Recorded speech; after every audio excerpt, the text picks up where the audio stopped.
Byers joins us on today's edition of What's on Your Radar. Tina's an associate portfolio manager at AlphaNorth Asset Management, where she's focused on diversified small and micro-cap investment. Tina, welcome to today's edition of What's on Your Radar. Thanks for having me.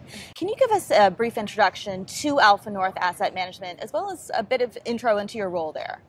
So I've been at AlphaNorth for about 4 years now. I recently made associate portfolio manager. AlphaNorth Partners Fund is our flagship fund. As you mentioned, it's a long biased fund, diversified focus. It's an award-winning fund, and generally we have a top-down and bottom-up approach, and we combine technical analysis as an overlay to determine entry and exit points for our investments. So Tina, as we head into fall 2015, what's on your radar? Equities in the venture exchange have gotten a lot of heat lately. In the past couple of years, they've strongly been underperforming, and I think there's a misconception that all equities on the venture exchange are resource-based, but really there's been a huge shift from the resource space into tech. So we've been looking a lot at technology equities over the past couple of years, and we think there's a huge discrepancy between the intrinsic value of some of these technology equities and the valuation that they're getting priced at in the market. Tina, why are you looking at small caps right now? Wouldn't something like a large cap fund be less risky and more of a stable investment? Yeah, it's interesting because the venture exchange has really dramatically underperformed the other North American indices, and the large caps have strongly outperformed some of the small and micro caps. So at this point in time, we see a huge amount of value in some of these names that investors haven't been paying attention to.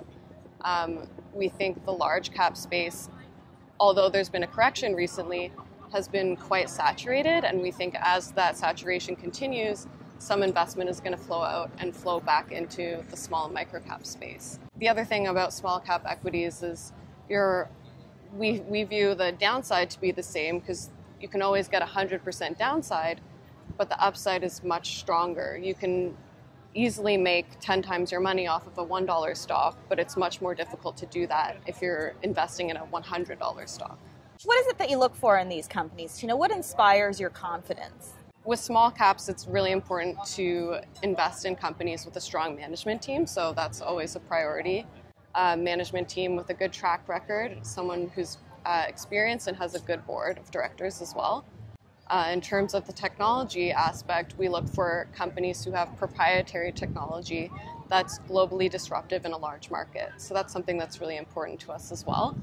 And finally, we look for companies that have the potential to return at least 25% on an annualized basis and strong organic growth. One of the major factors with small cap investing is a lot of companies at this stage aren't making any money. They're at a pre-cash flow stage. So how do you justify making those investments when there is that risk? Yeah, there tends to be a lot of volatility in the small caps because there is some uncertainty around the cash flow numbers, what they'll look like in the future, and it can be more difficult to value those companies.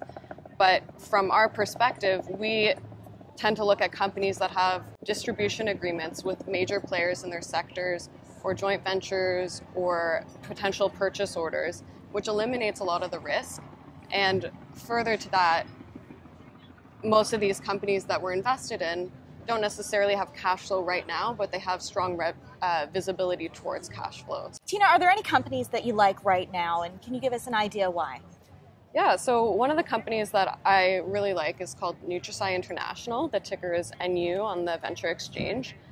Basically what the company does is they have caffeine melt, 0 sugar, 0 calories, and you don't get the spike and the crash that you would if you're drinking Red Bull Energy or 5-Hour Energy or something like that. So the safety profile is a lot better.